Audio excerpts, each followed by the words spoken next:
Halo penduduk bumi, sehat selalu bagi kalian. Kembali lagi bersama saya Ten. Kali ini saya akan mereview sebuah film berjudul Sakra yang dibintangi oleh Unchle Donnie dan kebetulan masih anget-anget kuku karena baru saja dirilis pada tahun 2023. Yang mana jika bicara soal sesuatu yang anget-anget dan nyelempit, saya melihat adanya sebuah pembelajaran di sana. Ya, meskipun dalam posisi terhimpit, bulu ketek tetap tegar dalam pertumbuhannya. Dan hal itulah yang harus kita jadikan pedoman di dalam kehidupan, sebuah ketegaran dari bulu ketek. Mikirnya kemana coba? So daripada kita meneruskan pembahasan soal ketek-mengketek yang ujung-ujungnya akan menjurus kemana-mana, jadi hayu dah kita gas saja langsung. Kencangkan volume pinjam salon di kelurahan setempat jika tidak ada handsfree. Sisipkan tangan di tempat seharusnya ia berada. Jangan lupa untuk menggunakan pengaman dan selamat menonton.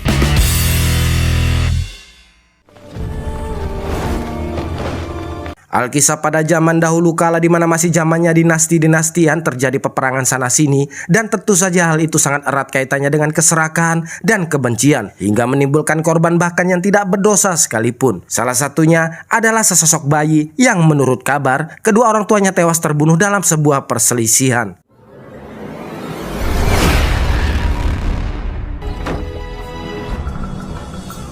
Entah bagaimana dan siapa yang menyelamatkan bayi tersebut, namun singkat cerita sang bayi diasuh oleh kedua pasangan Han. Terlihat kedua orang tua angkat begitu baik terhadap bocah yang mereka beri nama Cao Feng, dan meskipun tak ada yang mengetahui asal usul Cao Feng, namun dalam pertumbuhannya terlihat jelas bahwa Cao Feng memiliki sebuah basic tenaga dalam yang mungkin diwarisinya dari sang ayah. Di bawah bimbingan kedua orang tua angkatnya dan seorang biksu, Cao Feng pun tumbuh menjadi seseorang yang benar-benar kuat, memiliki kepribadian yang sangat heroik, serta dihormati seluruh dunia seni bela diri, bahkan di usianya yang cukup muda. Hingga ketika dewasa, Cao Feng pun diangkat menjadi ketua di sebuah organisasi bela diri dinasti Song Utara. Hingga ketika dewasa, Cao Feng pun diangkat menjadi ketua di sebuah organisasi bela diri dinasti Song Utara bernama Geng Pengemis atau Kaipang.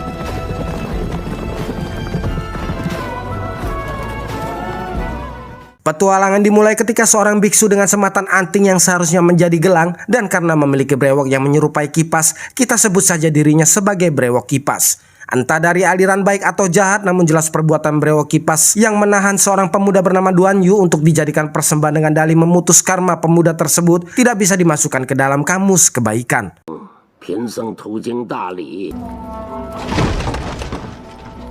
Alhasil sebagai sosok yang heroik, Cao Feng yang mengetahui hal tersebut menanti kedatangan brewok kipas yang saat itu tengah mampir ke sebuah rumah makan.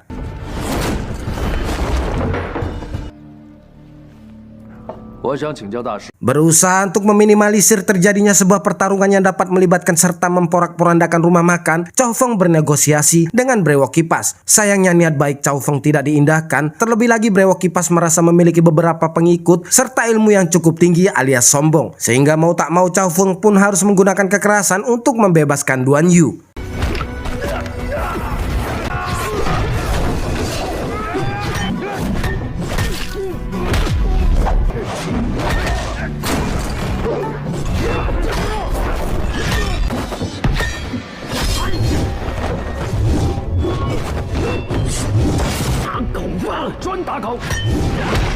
Di dalam pertarungan kita bisa melihat bahwa Cao Feng menggunakan jurus khas dari klan pengemis, yaitu tongkat pemukul anjing. Namun ketika brewok kipas menggunakan jurus andalannya yang bisa kita sebut sebagai sebutan tangan pemanggang, Cao Feng pun kewalahan. Hingga akhirnya dengan sedikit gerakan kuda-kuda dibantu dengan hembusan kipas angin bekas untuk membuat rambutnya berkibar-kibar, Cao Feng mengeluarkan jurus andalannya yaitu 18 penggelepok naga dan mengakhiri pertarungan dengan satu serangan. Sekalipun serangan tersebut tidak mengarah langsung ke wajah brewok kipas.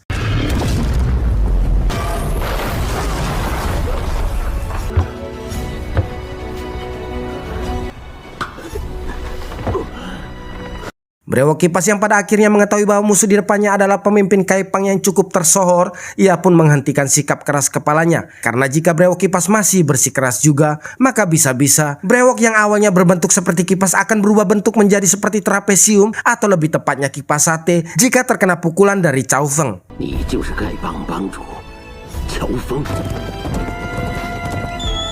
Sekembalinya dari menyelamatkan Duan Yu, Cao Feng disambut hampir seluruh anggota klan pengemis atau Kaipang. Namun melihat tampang para anggota dan pentolan klan pengemis yang kisut macam leker melempem, membuat Cao Feng merasa ada yang tidak beres.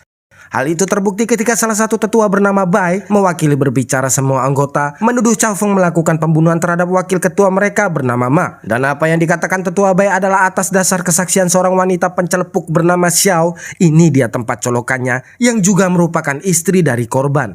Wakil ketua Ma juga meninggalkan sebuah surat berisi asal-usul Chow Feng, peninggalan Wang, mantan ketua Kaipang sebelum meninggal yang kemudian digantikan oleh Chow Feng. Dan keadaan pun semakin menjadi buruk tatkala tetua Su membenarkan isi surat bahwa Chow Feng berasal dari Khitan, sebuah bangsa yang terkenal kejam dan merupakan musuh bagi anggota Kaipang. Chow Feng, 人正。长老，保重。 Atas apa yang terjadi, para tetua pun mengambil keputusan untuk mencopot jabatan Chow Feng sebagai ketua juga mengusirnya. Namun sesuai peraturannya berlaku bahwa untuk melepas jabatan dan mengusir siapa saja yang saat ini menjadi ketua, maka mereka harus tunduk pada hukuman pisau. Karena merasa berutang budi atas perbuatan anggota Kaipang selama ini juga tak ingin bertarung dengan para pahlawan Kaipang, maka Chow Feng pun menggantikan para tetua untuk menanggung hukuman pisau dan darah. Sebelum pergi, Chow Feng berjanji akan menyelidiki kasus pemfitnahan atas dirinya, juga tidak akan melukai orang-orang yang berasal dari dinasti Song, berikut geng Kaipang. Namun baru saja melangkah pergi, Xiao dan Bai yang tidak puas menahan kepergian Chow Feng, seolah ingin melakukan sesuatu yang lebih buruk terhadap Chow Feng. Akan tetapi, tidak ada satupun anggota Kaipang yang cukup memiliki nyali untuk melawan Chow Feng.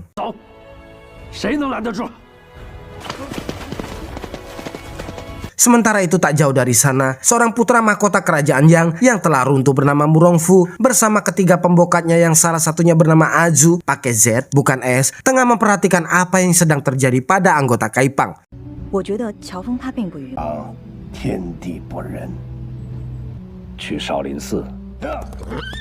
Selepas kepergiannya dari geng pengemis atau Kaipang, Chow Feng pun pulang ke rumah orang tua angkatnya. Namun terdapat hal yang sangat mengejutkan bagi Chow Feng, karena ketika sampai, ia mendapati kedua orang tua angkatnya terluka parah dan tewas ketika Chow Feng berusaha untuk menanyakan siapa pelaku semua ini. Lebih apesnya, terdapat dua penduduk setempat yang menyaksikan kejadian tersebut dan secara otomatis menimbulkan prasangka bahwa Chow Feng lah yang membunuh kedua orang tua angkatnya sendiri.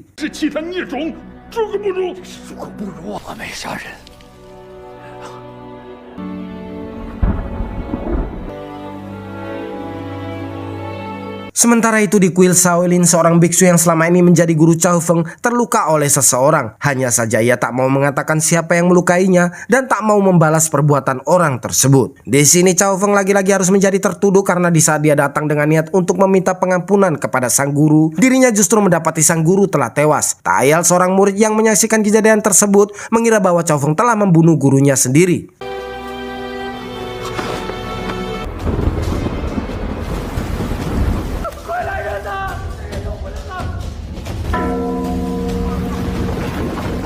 Merasa tidak ada yang akan mempercayainya jika ia memberikan penjelasan, Chow Feng pun kemudian berusaha kabur. Namun ketika akan kabur, Chow Feng melihat gerak-gerik salah seorang murid yang mencurigakan. Setelah menyelidiki, Chow Feng mendapati murid tersebut ternyata mencuri sebuah kitab rahasia milik Shaolin.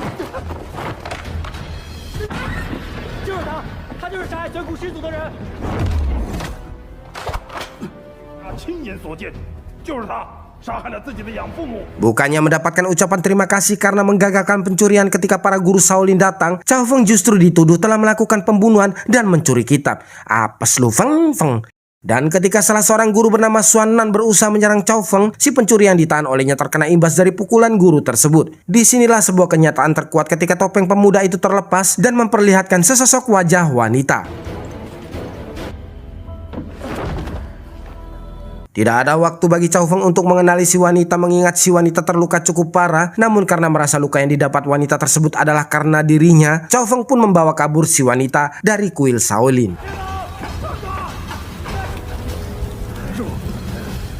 Sesampainya di suatu tempat, Chow Feng menyalurkan tenaga dalamnya agar si wanita dapat bertahan. Setelah sadar, si wanita mengatakan bahwa dirinya merupakan salah satu pelayan Murongfu yang bernama Aju. Ia juga berterima kasih atas pertolongan Chow Feng. Namun karena tidak ingin terlibat lebih jauh, Aju meminta Chow Feng untuk pergi meninggalkannya. Dengan sekelebatan Chow Feng pun pergi meninggalkan Aju. Namun tak lama kemudian Chow Feng kembali dengan sebuah buntelan yang berisi bakpao, juga pakaian untuk diberikannya kepada Aju. Sebelum tidur, Cao Feng berkata pada Aju bahwa luka yang didapatkan Aju adalah karena dirinya. Maka dari itu Cao Feng berjanji untuk mencarikan obat untuk menyembuhkan Aju.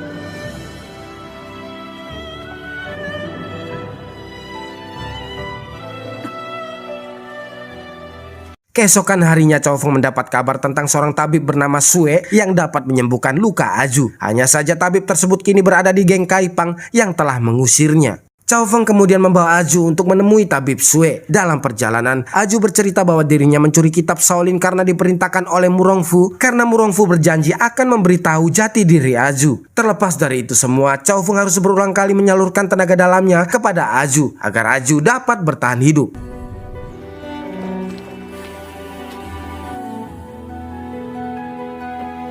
Di markas Kaipang sendiri, geng pengemis mengumpulkan para pendekar dari berbagai pelosok tentunya untuk membunuh Cao Feng dengan dalih membela kebenaran. Di tengah kor-kor para pendekar itulah Cao Feng datang ke tempat tersebut seolah ingin mengantarkan nyawa. Namun seperti yang kita tahu, tujuan Cao Feng hanyalah untuk menyembuhkan Aju.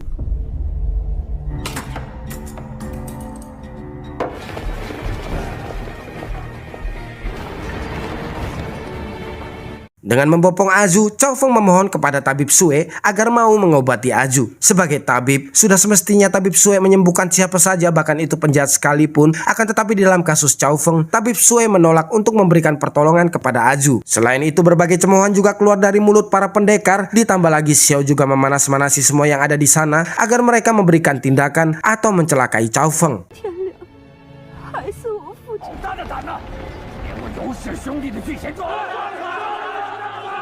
Melihat Cao Feng bersungguh-sungguh ingin menyembuhkan Aju, Xiao melihat sebuah kesempatan di sini. Xiao kemudian memberikan tawaran agar menukar nyawa Cao Feng dengan kesembuhan Aju. Sungguh berniat menyembuhkan luka Aju, Cao Feng pun menyetujui hal tersebut. Akan tetapi Cao Feng sendiri tidak akan tinggal diam ketika dirinya akan dibunuh. Hanya saja Cao Feng mempersilahkan semua orang yang ada di sana untuk menyerangnya.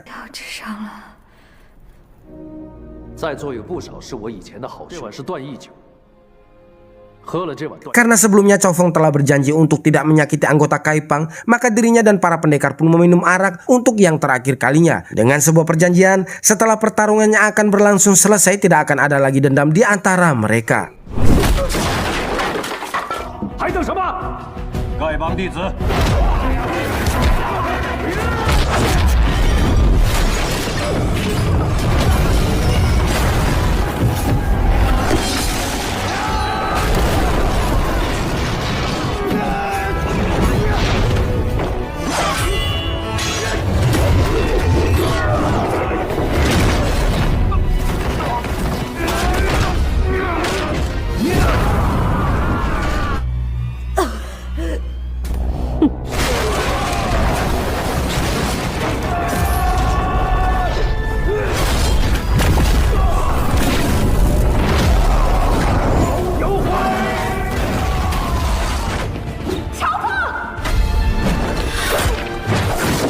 Singkat cerita, dengan kekuatannya Cao Feng berhasil mengajar semua pendekar yang ada di sana. Akan tetapi lagi-lagi Xiao berbuat licik dengan cara menyandra Aju. Dan dengan dibantu tabib Sue yang benar-benar Sue sekali, karena si Blekok menusuk Cao Feng dari belakang, sehingga Cao Feng pun tumbang terkena tusukan pedang dari tabib Sue. Melihat Cao Feng yang tidak berdaya karena tabib Sue menusuk titik lemah Cao Feng sehingga membuat Cao Feng tidak bisa mengeluarkan tenaga dalam, para pendekar yang tersisa pun berbondong-bondong saling berebut untuk membunuh Cao Feng. Akan tetapi saat nyawa Cao Feng berada di ujung tanduk, datang seorang misterius menyelamatkan Cao Feng dengan membawanya pergi, meninggalkan Aju.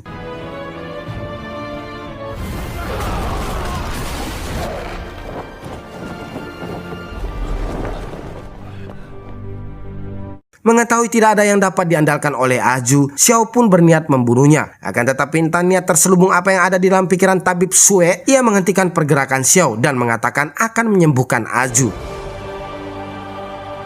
Di suatu tempat, terlihat bahwa pria misterius yang menyelamatkan Cao Feng bukanlah pria sembarangan karena ia mampu menutup semua luka Cao Feng dan menyembuhkannya. Selain itu, dalam perbincangan, si pria misterius seolah mengenal Cao Feng dan mengatakan bahwa Cao Feng adalah bangsa Khitan dan merupakan musuh bebuyutan Aju yang berasal dari rakyat dinasti Song. Bukan hanya mengenal Cao Feng, pria misterius bahkan mengetahui siapa ayah Cao Feng. Namun ketika Cao Feng ingin mengetahui lebih banyak, pria tersebut pergi meninggalkannya.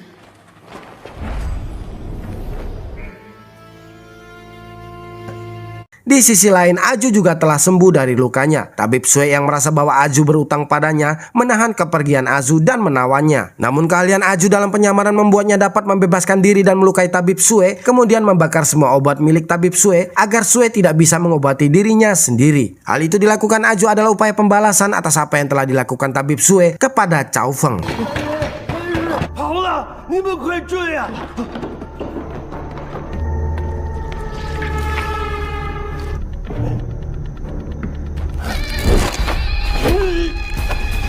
我替乔大哥还你了。 不要我的药！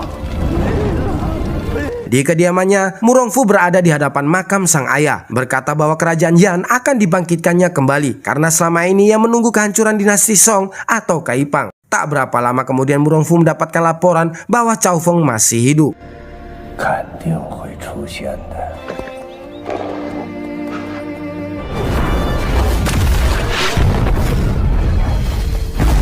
Mengetahui bahwa klan Kaipang dari dinasti Song mengusir dan mengucilkan Cao Feng, Murongfu berusaha untuk membujuk Cao Feng berkolusi dengannya. Karena dengan adanya mereka berdua, dunia persilatan akan takluk dan mereka akan menjadi penguasa. Sayangnya Cao Feng tidak sejalan dengan kehendak Murongfu, sehingga Cao Feng pun menolak keinginan Murongfu. 不相为谋。是找阿朱的吧？ Dengan menyebutkan nama Aju, Murongfu berhasil memancing Cao Feng ke suatu tempat di mana terdapat bangsa Khitan yang sedang ditawan dan dianiaya oleh pasukan dinasti Song, yang mana Cao Feng kemudian membantai semua pasukan Song di sana. Hal ini dilakukan Murongfu agar Cao Feng semakin membenci bangsa Song dan bersedia berkolusi dengannya.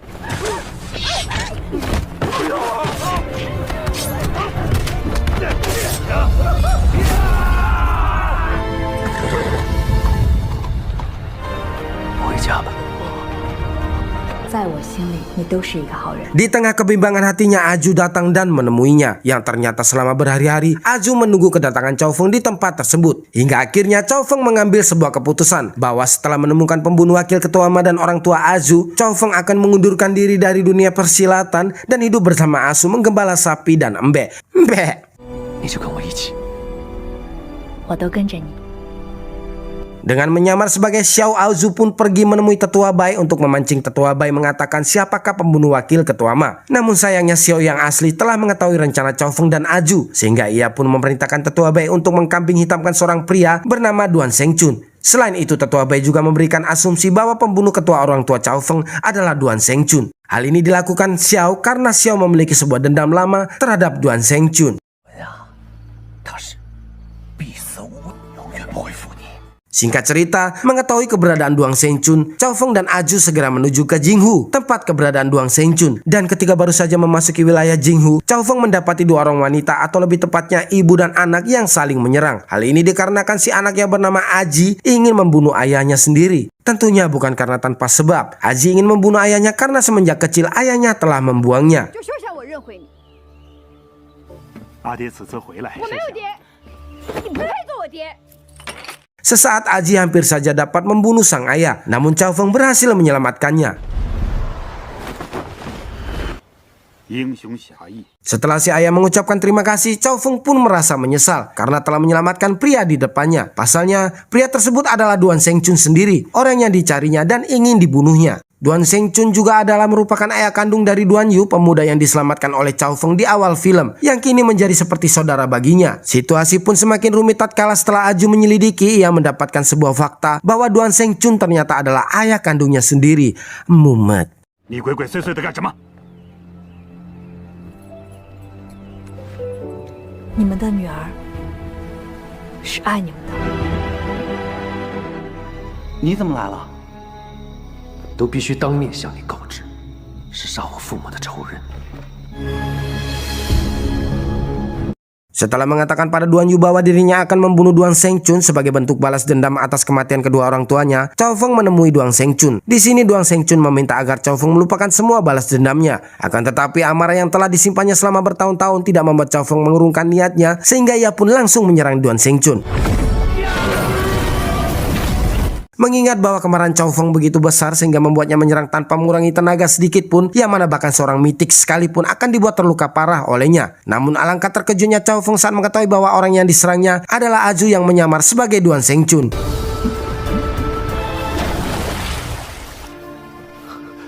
会是你？ Dalam keadaan sekarat, Aju berkata pada Chao Feng bahwa ia tak bisa membiarkan Chao Feng karena Duan Shengchun adalah ayah kandungnya sendiri. Setelah mengantarkan mayat Aju dan mengatakan apa yang sebenarnya terjadi, Duan Shengchun berkata bahwa dirinya sedang berada di tempat lain ketika kedua orang tua Chao Feng terbunuh. Mengetahui kebenaran dengan mengaitkan semua hal, Chao Feng mendapatkan sebuah kesimpulan bahwa Tetua Bai mengadu domba dirinya dengan Duan Shengchun. Akan tetapi, Murongfu lah yang ada di balik itu semua untuk menimbulkan kekacauan. Dan sudah pasti tujuan Murongfu adalah untuk menghancurkan dinasti Song dan geng Kaipang untuk kembali membangkitkan kerajaan Yan yang telah runtuh. Maka dari itu Chao Feng kemudian mendatangi Tetua Bai yang sedang menikmati posisi barunya sebagai ketua Kaipang, dan tanpa diketahuinya, Aji atau adik kandung Aju mengikuti Chao Feng. Setelah menangkap Xiao, Chao Feng mengetahui bahwa Xiao mempunyai sedikit tujuan berbeda dari Tetua Bai, yang mana Xiao ingin seluruh pria tunduk kepadanya dengan bermodalkan kecantikan wajahnya. Bahkan ayah Aji atau Duan Shengchun juga pernah tunduk pada kecantikan wajah Xiao. Tidak perlu dipertanyakan lagi apa yang terjadi ketika seorang pria telah tunduk kepada seorang wanita. Namun yang jelas, setelah mendengar hal ini, Aji pun marah kemudian menyiram wajah Xiao menggunakan semacam air keras dan membuat wajah Xiao menjadi hancur.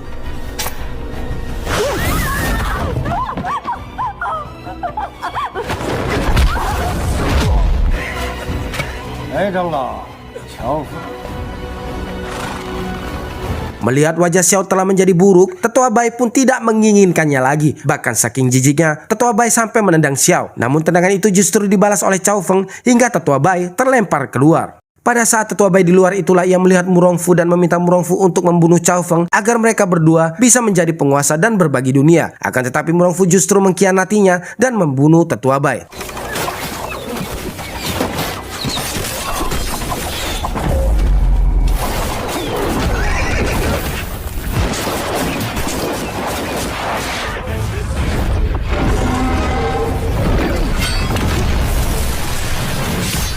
Setelah bertatap muka, Murongfu yang mengetahui kemampuan Chao Feng kembali mengajak Chao Feng untuk bersekutu dengannya. Namun tetap saja mengingat penyebab semua kekacauan adalah Murongfu, Chao Feng menolaknya hingga pertarungan antara mereka pun terjadi. 我带了我爹的宝剑，给。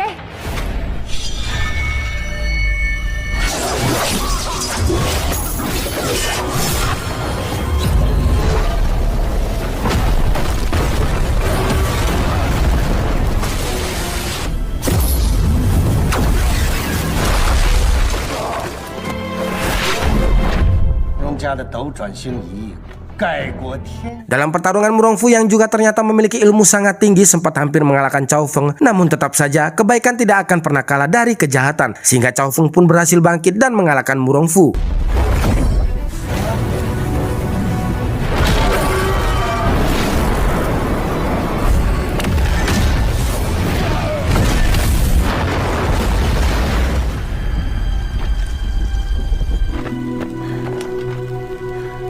Di akhir film kita diperlihatkan bahwa Murongba atau ayah Murongfu yang ternyata belum tewas datang untuk menyelamatkan Murongfu. Di sisi lain, kita juga diperlihatkan bahwa ayah Chao Feng atau Xiao Yuanshan juga ternyata masih hidup. Bahkan ayah Chao Feng lah yang membunuh orang tua angkat Chao Feng juga melukai biksu yang menjadi guru Chao Feng hingga membuat sang biksu tewas. Entah apa maksud dan tujuan Yuanshan melakukan itu semua, namun bisa kita lihat bahwa Yuanshan dan Murongba merupakan musuh bebuyutan dari zaman dahulu kala. Bahkan Murongba lah yang membunuh istri Yuanshan atau ibu Chao Feng. Sebuah nasihat dari film ini adalah jangan asal tuding, jangan asal tuduh, karena semua tuduhan harus berdasarkan bukti dan penyelidikan. Ingat, tuduhan tanpa sebuah bukti adalah fitnah, dan fitnah adalah dosa. Ditambah lagi fitnah lebih kejam daripada perselingkuhan. Apa hubungannya? Saya Satria bersama seluruh tetangga saya yang berstatus janda pamit mohon diri, keringat apek, sora awi.